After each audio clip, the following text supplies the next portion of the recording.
Hey everybody, meteorologist Brad Panovich here. What a great MLK ski weekend it has been. Unbelievable snow here on this Monday as I'm recording this. Hate that a lot of folks got stuck up there because of the bad roads, but you take a lot of flatlanders with two-wheel drive vehicles and 2 inches per hour snowfall rates.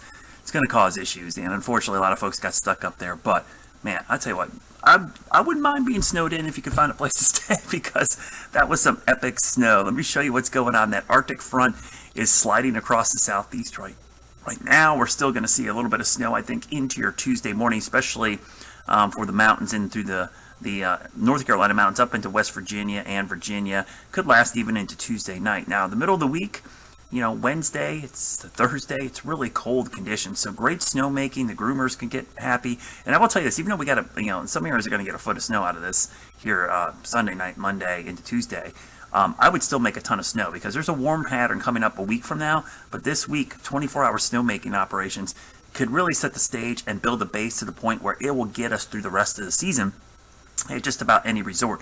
So we've got another system heading our way for Thursday into Friday. This is another surge of Arctic air too. This is going to be all snow for the mountains. And you can see the system. Really, I want to say the snow is probably going to start Thursday afternoon, but really peak on Friday. You see that system kind of moving through. So it's synoptic snow first, which means it comes from the low pressure system initially in the front, and then on the backside there is a good burst of northwest flow snow, which if you're skiing next weekend, talk about another great weekend. I mean, this is amazing.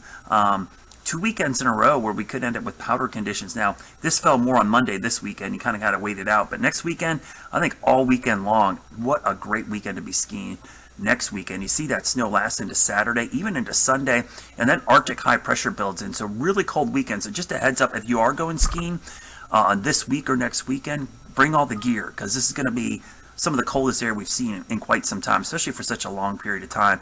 And we'll go into next week, and there's signs of that warm up, so you can kind of see it there. So how much additional snow? This does not count the snow that has already fallen here on Monday. I'll play this out, and I'll kind of show you the first batch right here. This is what's left through Tuesday, Wednesday. So probably another 1 to 3, 2 to 4 in certain places. And then Thursday, Friday, you see that system move through. I'm going to go all the way to next week, but that's not, it's not going to snow next week. We'll pause it right there and kind of zoom in. So this is between now and Sunday. So this week, more snow. I mean, some of these areas could pick up an additional 4 to 6, maybe 7 inches of snow.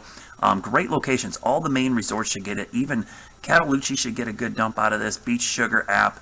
All the way up to Winter Place. Snowshoe obviously always gets great, but even like Masshooten and Bryce and Omni and all the way up towards Wisp, I mean, you're just looking at a really good setup. This is the second time in a row we've seen good snow in all the areas, just not confined to the northwest flow locations. But the bad news I got to mention is we are going to see a pattern change. So here's the dip in the jet stream. You see that little piece of the polar vortex over Canada.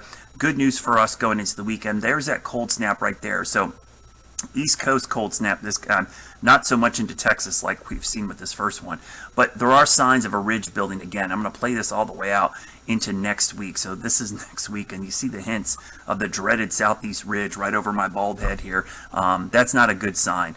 But I will tell you, just look real quickly up at the Arctic. Kind of interesting to see what the polar vortex is doing. It is still pretty strong up there, and the little lobe is coming down over the North Atlantic. Hopefully we can get this to rotate around, and this one to swing back around, so maybe we'll get another surge of cold air. And this warm snap coming up next week won't last long. But I will tell you that what we're going to see here in the next week or so, really from now and through the weekend, this is a long cold snap, probably the coldest we've seen in a while. And as you see in the forecast above my head, 24-hour snowmaking conditions, and not just snowmaking, but ideal snowmaking. Very low temperatures, very low dew points. We're talking lows will be single digits and maybe below zero. So really, you could, man-made powder is going to be the makeup of some of the snow. And again, the snowmakers know this. Here we are in the middle of January. This is a week you got to take advantage of. Blow 24/7. Get everything covered. Open runs that aren't open yet. This will set the stage for the rest of the season, hopefully.